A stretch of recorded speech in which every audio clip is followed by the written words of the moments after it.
Hello, everyone. Corinne Westbrook here, and I am here with Rick from Extinction AD. They have a new album coming out. They have been relentlessly touring. And if you haven't had a chance to see them, just wait. They'll show up, and you better not miss it because it's freaking awesome. But before we get started today, I want to say thank you for joining me. Thank you for taking the time to sit down with me and, braving the shenanigans and tomfoolery that is me.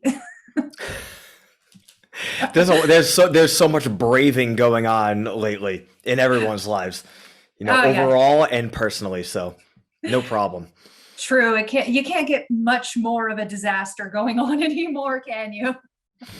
No. I mean, what are you gonna do? We spoke earlier. You got to roll with the punches at all times, whether it's something on a macro level or a micro level. I mean, it's hard enough just living your day-to-day life, but then when you live in this world right now, like, what makes sense? Nothing. The answer is nothing. No, nothing ever makes sense. But what is awesome is you guys have a new album out on Friday, and that is super exciting.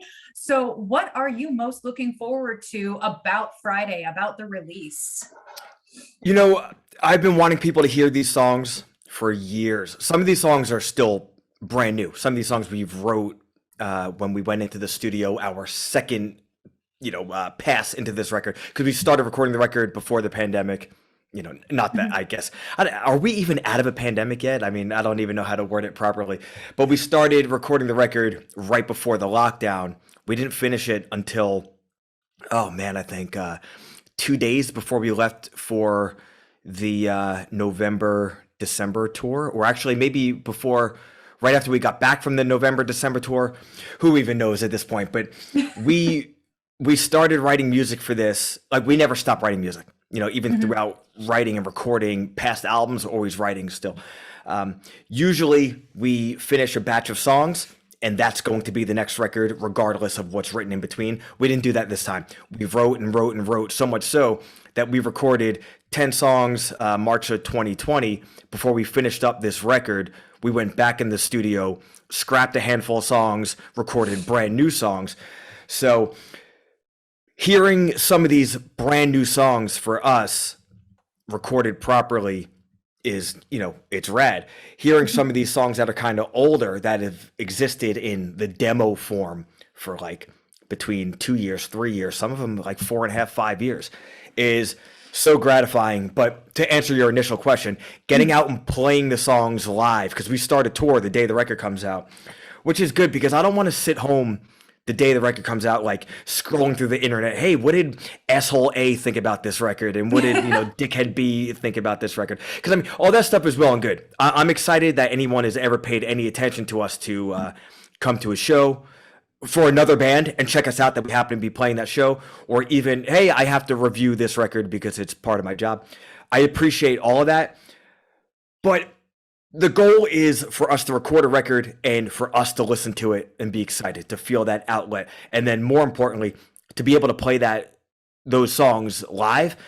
So the release of the record on Friday, starting a tour on Friday, is kind of very gratifying and relieving. We could ignore any of the negatives, because doing anything, there's going to be negatives, especially when, I don't want to say we're a career band, because do career bands even exist anymore? Like, you can't make enough money to make a career out of it. But I mean, this is the main focus of our life. So the last thing I want to do is, like I said, sit at home and scroll through the internet and see what people are saying about it review wise. I want to go and play a show and, engage with people on that kind of feral connection, that real grounded connection of like, hey, I listened to this record that just came out on Spotify earlier, knowing I was going to come to the show. Now let's get wild, and you get that live energy, which, we've been playing some of these songs live, but to play the songs live after somebody got to pick up a CD or go on the internet and, read the lyrics and, listen on headphones and really engulf themselves in the record and then connect with us live. That's what I'm looking most forward to. Yeah, and it's going to be awesome. Like we were talking about before we started recording, I got to see you guys live when you were opening for Cattle Decapitation. And so anybody who gets the chance to see you live, you're in for an awesome freaking show. It will be a blast. Well, I'm And glad you enjoyed it because that is the most fun and most gratifying part about playing in a band is playing live. no, it's the most fun and gratifying part about being a fan. I mean, it's all well and good to sit here and spin your vinyl and listen to your CDs, but there's no real experience like being at the show, knocking each other around. I agree. I agree. And you had mentioned a little bit ago that you went back and you recorded some new songs and things like that. So did the past couple of years, because I mean, it's no real secret, your songs are very socially and politically focused. Did the past couple of years just give you more fodder to work with, and that's kind of why you went back? Or did it make it kind of harder to write or easier to write with all of the upheaval and craziness that's been going on?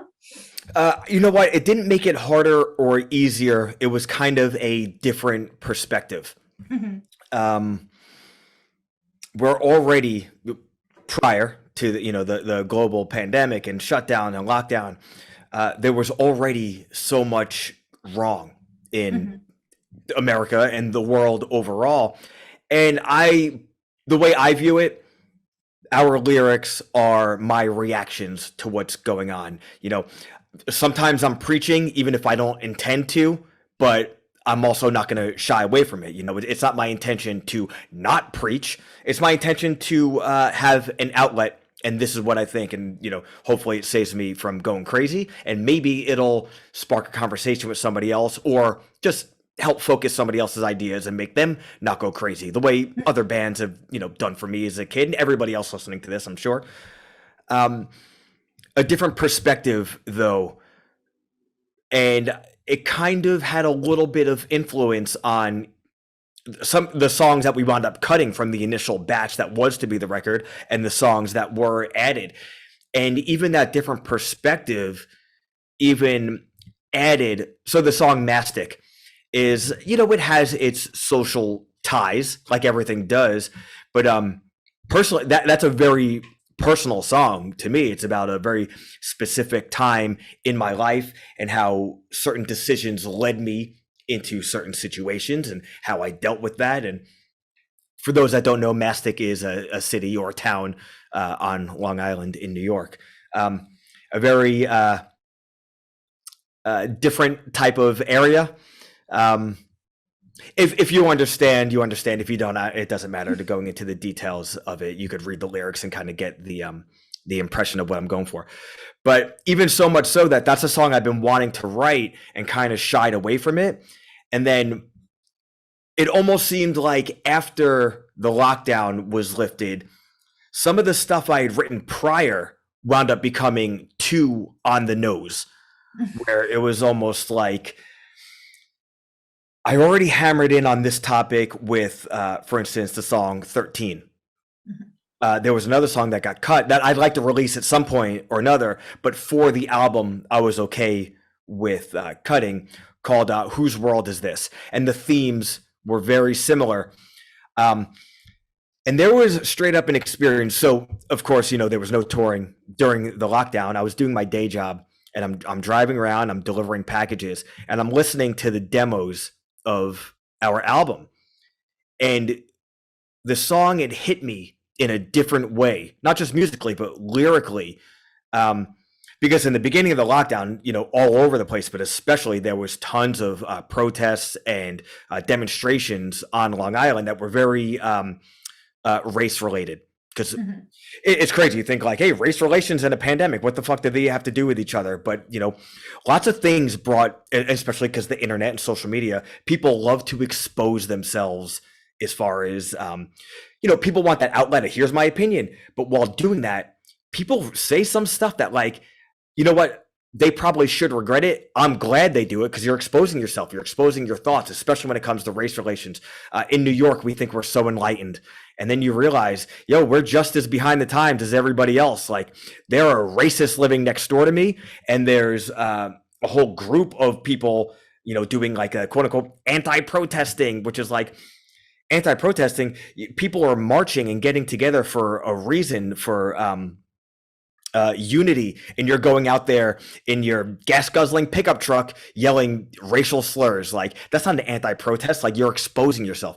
Anyway, long story short, I was kind of hammering in on so many topics that were affecting me. Dude, writing lyrics for an album, especially the way we do, is like sometimes like a dark experience where musically we never stop writing. Lyrically, I absolutely have windows of when I write lyrics, because if I'm writing lyrics constantly, I'm in this dark spot and I don't want to exist in that dark spot all the time. I'll pay attention, obviously. And I take notes, and sometimes like, oh, well, here's like a cool line, which may or may not have any context. Sometimes a specific thing is happening. I was like, I'm going to make note of this because I know I'm going to write about this later. I don't even want to really think about this now because I don't want to be in that dark spot. I'm already in that dark spot working a 9 to 5 job. So like I said, I'm working my job and I'm listening to this song and I'm like, yo, this is a heavy thing, which is good. And the record is lyrically already heavy. Anyway, the pandemic made me rethink, and I don't want to hammer in the same thing over and over and over and over again. I wanted to be a bit more varied, all within the same theme. I mean, the album title, Culture of Violence, sums it up. I mean, but that was how the pandemic affected things. It didn't make things easier or harder, but it definitely gave me a different perspective. And I wanted to get out of being in such a small box. And, I guess in a way, I've just expanded my lyrical box a little bit. Musically, it just gave us more time to write more stuff. And because the pandemic and starting the album and, business overall changed. I mean, we were on one record label. We got dropped by our label halfway through the pandemic. And we had to think like, do we give up? Or do we kind of double our efforts and like hopefully once the whole lockdown's over, we could really hit it hard again like we wanted to. So in that time, it kind of made us think, hey, we're holding on to these songs. Some of these songs are 4 years old, 3 years old, and then anything we write after that, oh, that'll have to be for album 4. Like, yo, let's not take this shit for granted anymore. If we have 10 songs done, and we have another 5, 6, 7 songs, and some of those are better than the initial 10, what are we waiting for? Let's just put out what we're most excited for, whether it's new, old, or otherwise. So that musically is the influence of the whole break in the pandemic. Awesome. And like we kind of touched on this just a little bit. You guys tackle a lot of like social issues, political issues. You're very forthright with what you have to say about things. Do you think it's important for artists to use their platform to tackle these kind of issues and kind of inspire or provoke more conversation than maybe otherwise wouldn't happen without the music? I don't think there's a concrete answer to that. Mm-hmm. I think there is room as well as a need for both. Mm-hmm. If every single band was using their platform to talk about nothing but their opinions or their takes on what's going on in the world, or even just like, oh, well, I heard about this on the news and now this band has this song about this, like, you want to escape. I know I want to escape. I don't want to listen to a history lesson or some like little Puerto Rican from New York giving me a lecture about what he thinks of how the world should be every time I put on a record. It's important for me. Mm-hmm. And it's important for me because I need that ventilation and I need that outlet. And I can get that having conversations with people. Sometimes I don't want to talk about this, Mm-hmm. Sometimes it's enough to get it out on the record. And it's also, I could look back on that and know this is history through my eyes, lyrically and musically. Because to me, a lot of times the music dictates what the song's going to be about. Mm-hmm. And I mean, in some ways that's really easy to make that connection. In other ways, it's kind of abstract, like, especially from a metal band, like, dun, dun, dun, dun, dun, dun, dun. Oh, that makes me think about, how I felt in 1992 and the riots and how I want to translate that now. Like, that's ridiculous. That song, that dun, dun, dun, dun, could also be about lifting weights or, throwing a rock through a window. But for me personally, it's kind of, and here's the corniest thing I'm ever going to say. It's almost like a time capsule and a diary of, Mhm. you know, since from the last record to now, this is what happened in the world through my eyes, and this is how I interpreted it. Mhm. Um, but you know, on the other hand, there needs to be bands that are just fun, you know, and fun is even a marginal term, like municipal waste. Hey, it's fun, like it unadulterated fun and debauchery. And then you know another band, and take it for what it is, context of the time. You know, regardless of lyrically what it was about, I listened to a band like Pantera, pure fun. Like that is me and Tom in the front seat driving from show to show on tour. Let's blast Pantera, drive too fast and have a good time. Or I'm going to go to the gym and listen to Pantera. You know, I'm not looking for anything overly deep lyrically. Not that you can't find it, but that's, you know, Mhm. there's not just room, but there's a need for both. I mean, even Mhm. look at the differences from like the beginning of the Beatles and the end of the Beatles. You know, there's some, you know, quote unquote throwaway bullshit lyrically, but I mean, who cares? Like, I want to hold your hand. Great. That's a good time, you know, and I'm not talking about the Beatles on this podcast, which is ridiculous. But Nothing wrong with you know talking what I'm about. saying. I talk about Dolly Parton all the time on this stuff, so it's totally fine. Talk about the Beatles all you want. I just saw Dolly Parton was nominated for the Rock and Roll Hall of Fame and she bowed out because she doesn't feel like she's worthy. Yeah, I saw that too. She doesn't feel like she is a contributor to rock and roll. She's a contributor to country, but she didn't feel like she'd earned a spot in rock and roll. And that is the most rock and roll freaking thing ever. Yeah, I what a love her for legend. that. So one of my friends who is a producer Mhm. desperately wants to produce a Dolly Parton record. And she's all like, I feel so corny doing this. I would never try to sell myself on the internet, but I would do anything in the world to produce a Dolly Parton rock record. Because Dolly Parton said, like, oh, my husband's a rock and roll freak. I would love to do a rock record. So she's Mhm. like pitching to produce the next Dolly Parton record. Her name is Susie Shin, and she just did the last. She did a handful of Weezer things, I believe, but the last Weezer record she just did. Amazing producer. So if anybody wants to tweet or email or whatever, Dolly Parton, Susie Shin is the woman who should be producing her next record. Yeah, and Dolly, if you're listening, yeah, just take my word for it. Hire her. She'll do a great job. I'll vouch for her. It's fine. uh, um, but back to your album, just for one more question. What are you hoping that people get out of the album most? Oh, it's I such know a this hard one's always question hard. because there's so many things I want people to get out of it. I Mhm. mean, I would love if people got a bit of solace knowing that they're not alone in feeling oppressed and wanting to fight the oppressor. And I feel like that's a hard thing to bring up, specifically in metal, because I grew up a metal guy, then I found punk and really found who I was, and then I got involved in hardcore for a long time. So, I mean, I'm still involved in all three.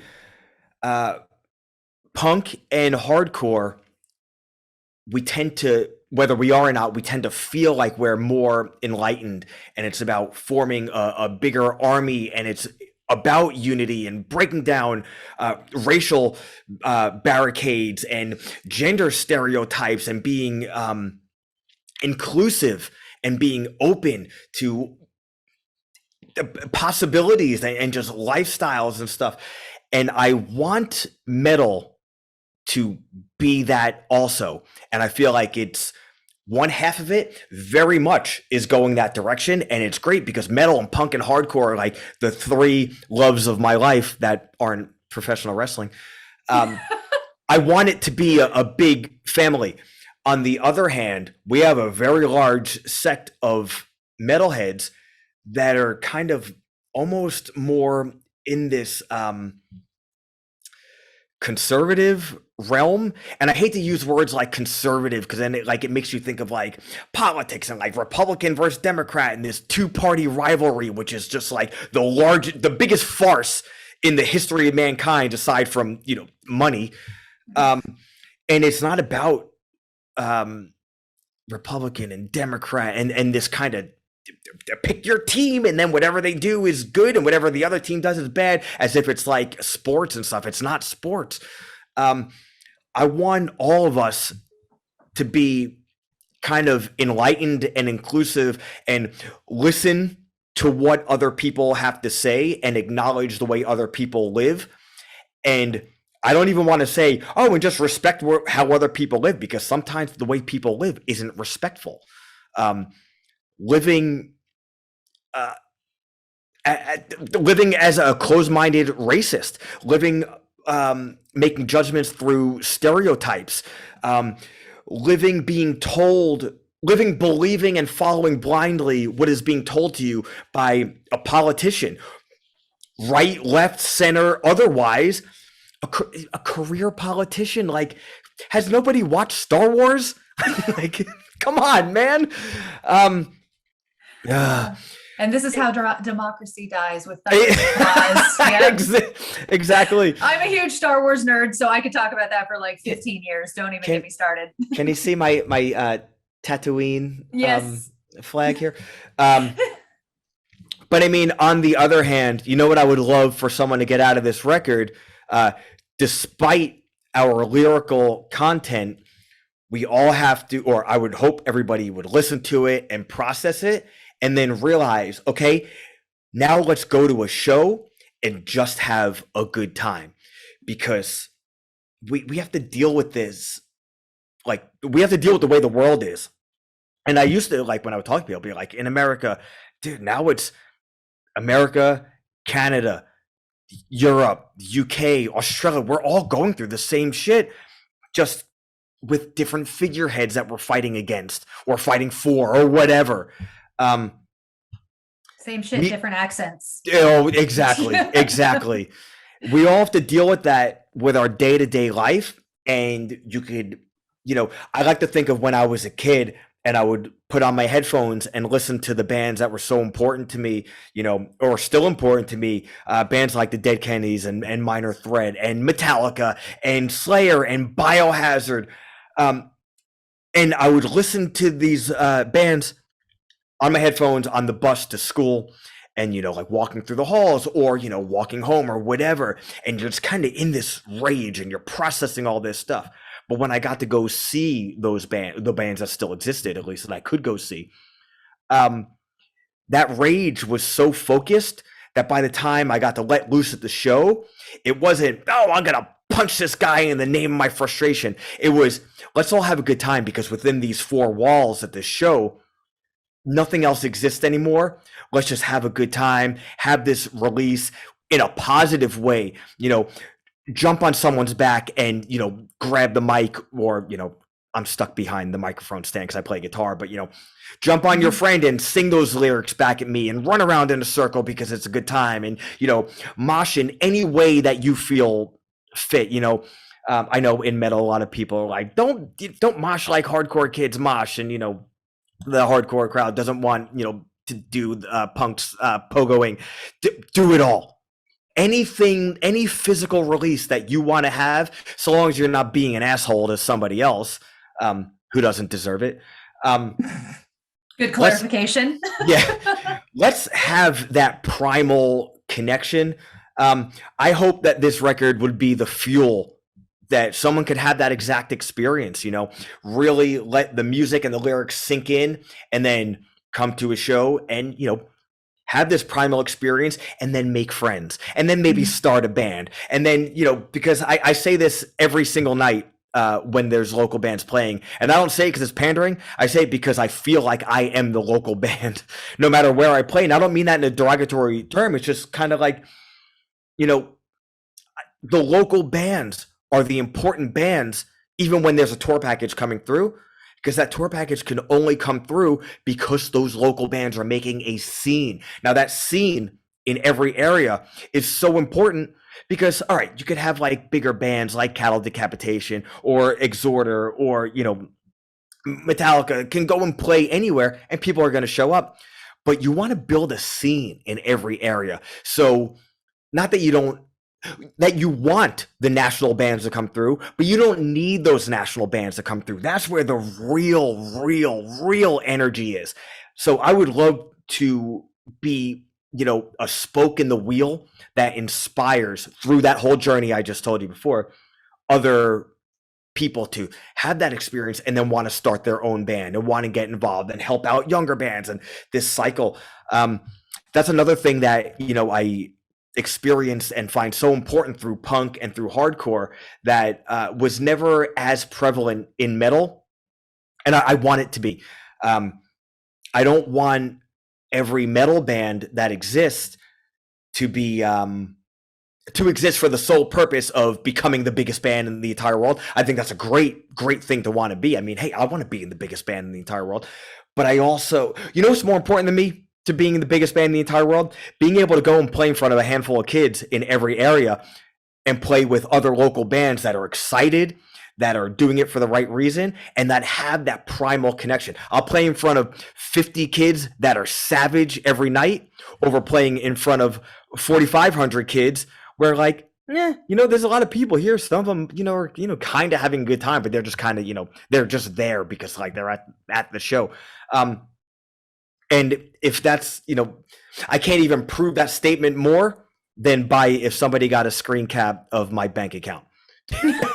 Because my bank account shows that I've always loved playing in front of, I prefer to play in front of a primal small crowd than a lackadaisical large crowd. Now, hey, I would even more so love to play in front of a primal gigantic crowd for many reasons. Just a bigger army and more fun. And as much as I think the concept of money is just so strange and abstract, I can't believe that's how we live.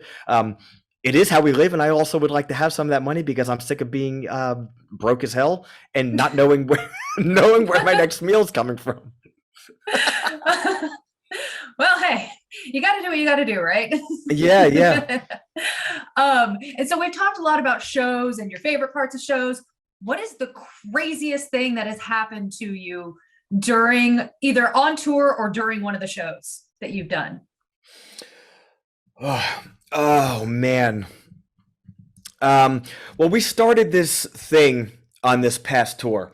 Now, it's hard to say what the craziest one was because we wound up doing it every night because it started off as a joke. So I'm not into the whole, we play a couple songs and then I say this line that I prepared, and we play some songs and say, I like to engage with the crowd, even if I wind up like a similar kind of thing. I hate a routine. I want every city's different. Every person is different at every show. I want to have a good time with people. I don't want to talk at them. I want to talk to people, even when we're on stage. Sometimes I think I'm a comedian, and most times other people do not think I'm a comedian. So we started this thing as a joke one night where hey, we're always telling people to circle pit because there's so much energy and it's a lot of fun. I say, hey, we normally tell people to do a circle pit. Instead of doing a circle pit, if you don't want to do the circle pit, get in the middle of the circle pit, and the first person who does 20 push-ups in the middle of the circle pit wins.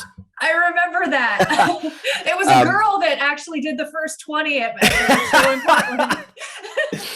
And it's so funny saying the first person who does it wins is a thing, because I have no plan. Nobody won anything. So we did it as a joke, and the first time we did it, a handful of people got in the pit and started doing push-ups, and that's so funny. So I'm like, yo, I'm gonna do that tomorrow. So it just became a thing that I did every night because I think it's so funny. There was only, I think, 1 or 2 nights where where nobody got into it. Sometimes the places that you think are not gonna do it, for instance, Worcester, Massachusetts. Now, I'm a New York guy, so we always pretend like we hate people from Massachusetts. Where in all actuality, Massachusetts is cool as hell. Some of my favorite bands are straight up from Boston. So in Worcester, you just kind of assume that there's going to be that New York, Massachusetts rivalry. So we're like, oh, these guys aren't going to go for it. We had the biggest line of people doing push-ups that the ones doing the circle pit around them were straight up falling over the people doing push-ups. Now it's like, all right, that happens once or twice. Oh, it's pretty funny. It happened so many times that I straight up had to stop singing because I was laughing. So I'm playing and I'm singing the line. I'm like, oh, haha. Then I backed up from the mic. So I don't want to be just laughing into the mic. I must have sang of the first, half of the song, like while we're playing fast and people are doing this, I must have sang maybe 3 lines of the song because I'm dying laughing. Because people tripping over other people doing push-ups in the middle of essentially, a bar is like such a ridiculous scenario. Now, I wouldn't even think that that's so ridiculous at just an Extinction AD show. But I mean, we're on tour with Creeping Death metal band, The Last 10 Seconds of Life, like deathcore, super heavy moshy band, and then Cattle Decapitation. Like, this is not a tour where you think people would be, having fun in the straight up like goofball way. And dude, sorry. People don't think that we're going to be goofy because like musically and lyrically we're so serious. And, we even start our set with like such a daunting musical type of or sample montage, which I love. It gets me so psyched, and it sets the tone for what we're singing about and the energy we're going to give. But then, like I said, at the same time, when it really comes down to it, we play live because we want to have fun. We want everyone else to have fun. So it's a lot of fun to start off that set just so visceral and ferocious. And then halfway through the set, we're getting so goofy that like, hey, let's do push-ups and run around in a circle. And if you fall down, don't worry. People are going to pick you up because we're part of this community and we're getting so ridiculous at this point. But hey, don't worry. We're about to play like the heaviest riff of the whole set. So if you want to smash someone, you could do that in a second. So that might be a bit of a cop-out of an answer because I can't even say specifically, although Worcester was the champions of the tour as far as the push-up circle pit. But there was a lot of cities that were so much fun with it. And like I said, it is a story that happened more nights than not. But what an experience that for 6 weeks, all across the country, we got people to do push-ups in the middle of a circle pit for the opening band playing a song that hadn't even been released yet. Yeah, so now you're going to have to think of something equally ridiculous to make people do, like the chicken dance or just something really random. Well, there was one night where the bar or the venue was so filthy that I even told everyone real quick. Normally, I tell people to do push-ups, but I wouldn't dare tell anybody to put their hands on the ground here. So if you wanted to do squats instead. But nobody got on that squat train, which is crazy because everybody's always talking about like legs, work out your legs, do your booty exercises, but everyone dropped the ball on the squats. For shame, they skipped legs day. And that is not something you're allowed to do. All right. So looking forward to this next tour that starts on Friday. I mean, like you haven't really had a break, but looking forward to this next tour on Friday. What are you most excited about getting back on the road after like your week of break that you've had? Yeah, well, we've had about a week and a half off. So I moved during that week and a half. So, I've... even though I'm not loading in and out every night on tour, I was loading in and out of my new place every night at home. Looking forward, we are, this is going to be our first, headline tour in a long time. So that's exciting. It's a little nerve-wracking because now instead of, playing for hundreds of Cattle Decapitations fans each night, it's all on us. But I mean, we're up for the challenge. We would like to think that, we've made quite a bit of new fans over the past few months. Like you said, we've straight up essentially been on tour since September. Plus, we get to take out friends of ours in Rhythm of Fear, who I think is one of the most underrated thrash metal, crossover, hardcore bands of the past couple of years. Friends of ours from Florida. So I'm very happy to kind of any little platform that we have, use that to help elevate them. And, they have their own platform, they'll elevate us as well. It's the 2 of us and 3 locals every single night. And I love that. We only got to play I think every Cattle tour show, there was, if any, just 1 local. And I appreciate the hell. I already blabbed for an hour before about, how I feel about local bands, but being able to have 3 locals every night. And when we were booking this tour, we said, hey, no boundaries. We don't need thrash metal bands or just thrash metal bands. We don't need even just metal bands. Throw on punk bands, hardcore bands, whatever you think is a good fit, but doesn't have to fit specifically in this little box. We like to think that we've expanded, our box at least. I know, like, our past couple of records, it's been like, whether or not we think it doesn't matter what we think, it's how other people perceive it. Like, oh, pretty cool thrash metal band. We would love to be more than that. And that doesn't mean I have anything bad to say about being a thrash metal band. I mean, it's probably my favorite genre of music if you're going specifically. But I mean, I believe that we're more than that, and our energy is more than that. I want to be more expansive and more inclusive. So the fact that we're not going to be playing a show every night where it's 5 bands that all sound the same, 5 bands that would be in the same section of the record store, that's exciting. And certain times we got to customize the lineup a little more because we have friends in certain areas. So our show in New Jersey, we're playing with our good friends in Paralysis, and our Long Island show, our home show, we got to pick every band specifically. So we're playing with Restless Spirit, who is doing some really, really cool things right now. They just put out a record not too long ago. We're playing with Death Spiral, who is a brand new band, hardcore band from Long Island. Old friends doing a new band, so it's their first show. And we have Paralysis from New Jersey coming in, and they don't get to Long Island enough, even though New Jersey is right next to Long Island. And Rhythm of Fear hasn't been to Long Island in years. So there's so much we're looking forward to on this tour. Specifically and selfishly, the past couple of tours doing support, our load-in is so early, and it's a lot of make sure you get here and then hurry up and wait. Now with these shows, we know most nights our load-in's not till 5 or so, even if we're going to do a sound check, and our drives are a lot shorter than our last tour, which means I don't have to wake up super, super early to get to the gym. And I know I won't be missing the gym on any of these days because of these drives. Last tour was probably the least amount I've gone to the gym in like the past 10 years. And I'm too old to be missing gym days at this point. So selfishly, maybe just being able to go to the gym every day is what I'm looking most forward to on this tour. At least I was gonna say, at least it's something healthy, right? Like there's a lot worse things you could be looking forward to on tour. Oh, you know what else? Jay, the singer of Rhythm of Fear, is a toy collector.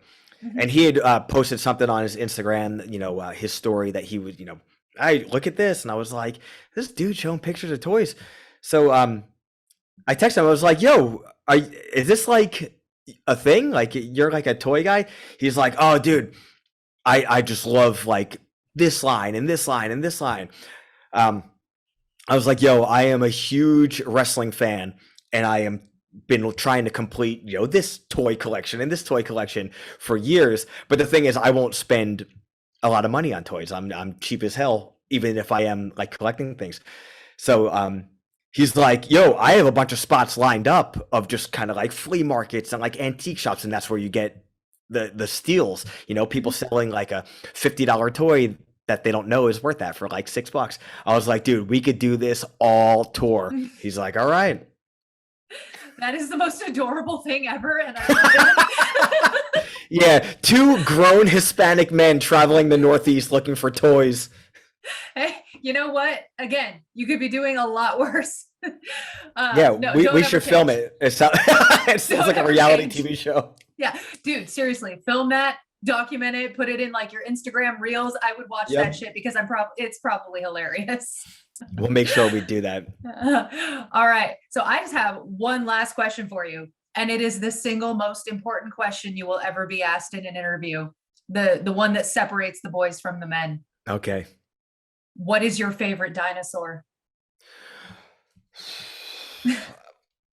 Yeah. Like I said, important. It's been a while, but I actually have given this thought. I mean, everybody goes through like a dinosaur phase when they're in like second grade. Probably Triceratops. That is not one that I get very often. I think I've only ever gotten one other Triceratops person. Yeah, I mean, first off, like, oh, so like, what do you feel like putting on your head? Oh, probably three swords. Three Like, swords. oh, all right, cool. Like, and then also like, all right, well, not only that, if my swords don't happen to, win, I have this giant shield behind my head. And what like Triceratops and rhinoceroses are like so similar. So it's like they almost still exist.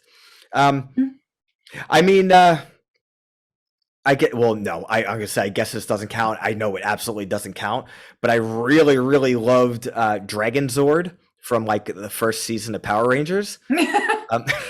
Close enough. I'll take it. But I mean, that's a cop-out answer. So yeah, I'm gonna go with Triceratops. Triceratops, that is a good one. It's a classic, and it's one I haven't gotten very often. Well, I've only had one other Triceratops. well, what's yours? My favorite dinosaur is called the Utah Raptor. It is like the Velociraptor, but it's gigantic. Like instead of the 6-inch claw, they have the 12-inch claw. It's like the Mega Raptor. They're just a massive, massive dinosaur, and they're really, really cool. I mean, it sounds undefeatable.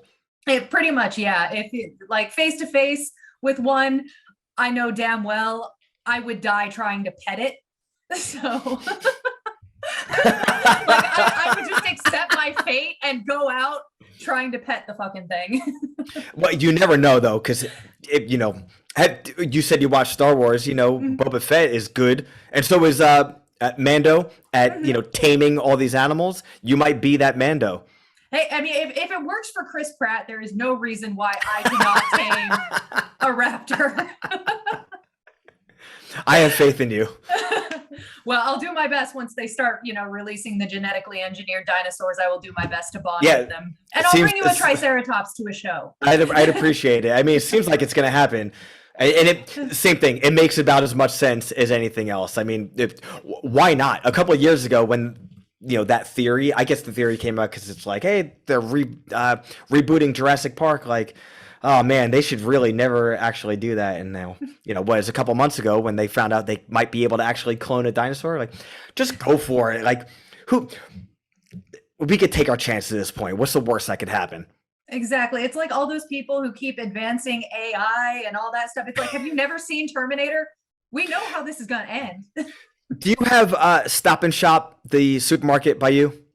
Yes, we do have those. So we have them here also, and they have the robots that mop the floor. And from the first time, so they put like the googly eyes on them. From the first time I saw those things, I immediately paid attention to how other customers were, treating and or interacting with that robot. And most of the time, they're so shitty. Like, oh, get out of my way. Oh, what's this thing doing in my way? And I'm just like, yo, bad decision. I constantly go out of my way. Or when I encounter these robots, I am always so nice to those robots for so many reasons. First off, I'm not just a Star Wars fan. I'm a Star Trek fan. I like Data. So there's no harm in being polite to a robot. And you just never, ever know. Like I said, I've seen all the movies. I've seen iRobot, all of them. You never know how these robots are going to advance. And they're going to remember that I was nice to them. And, Sarah from Setauket was really shitty to, Kirby the robot or whatever they call those guys. Exactly. And maybe they'll let us live in, be slaves or whatever it is they make us do, but at least we'll get to live. They'll be benevolent captors at that point. Well, it has been super awesome chatting with you. I do definitely appreciate it. Is there anything else you want to shout out to the fans, to the people watching? You know what? I feel like I've just spoke so much, not just now, but like over the past couple of weeks that if I get off on another, well, hey, I want to touch on this point, I'll never, ever end. How about this? Try to have fun and enjoy things. It's so easy for things that we enjoy as escapism to turn into a fan base of friction and discourse. And I don't think a lot of those things should come to that. Whether it is something like very specific to what we're talking about, like music, metal, and punk and hardcore, we should be one giant army. And we could celebrate our differences in opinions of, I like this band, I don't like this band, I wish this tour had this band on it instead of this one, or what's the big four of add subgenre here? That should be fun discourse. That shouldn't get crappy and people gatekeeping and insulting each other. And we spoke about Star Wars. I talked about wrestling. Those fan bases very much have that type of energy also, where like, yo, there's lots of new Star Wars. Anybody who likes Star Wars has ever wanted since 1983. Let's just enjoy it. If you don't like it, this one wasn't for me. Don't make somebody feel bad because they thought Boba Fett was great. And, with wrestling, I liked WWE until this, and now I like AEW, so I hate WWE. If you like WWE, you suck. Well, I like WWE. If you support AEW, you only like people who do flips. Hey, get the fuck out of here. Wrestling is the most silly thing in the entire world. If you like one part and not the other, just enjoy that one part. I think the world could kind of use that mentality when it comes to everything. There are things that we could rally against and actually, stomp out, like racism, sexism, stupid gender roles, all of this stuff, like politicians, money, power, war, thinly veiled schemes because it's an oil grab or a power grab or yada yada. These are things we should have discourse over. Focus that type of energy to that type of stuff. Everything else, have fun with and enjoy, because who knows how much longer we even have on Earth to enjoy anything. And that could mean because you never know what's going to happen tomorrow personally, or we never know what's going to happen tomorrow on a global scale because crazy old people are running the world into the ground. Well, those are some words of wisdom. I really can't top them. There's just one other thing I'm going to shout out because you didn't. Your album, Culture of Violence, out on Friday. So folks, go pick it up, go do the thing, go show them some love, or you know what, as I always say on my podcast, whoosh, listen to it, or I will come find you. And again, thank you so much for joining me. I really do appreciate it. Thank you very much. I appreciate anybody wanting to talk about our band or giving us any time or a platform. So I appreciate you pushing our record, and hopefully people give it a listen and absorb it and love it and run around in a circle when we play live. And do push-ups. Don't forget the push-ups. Never forget the push-ups.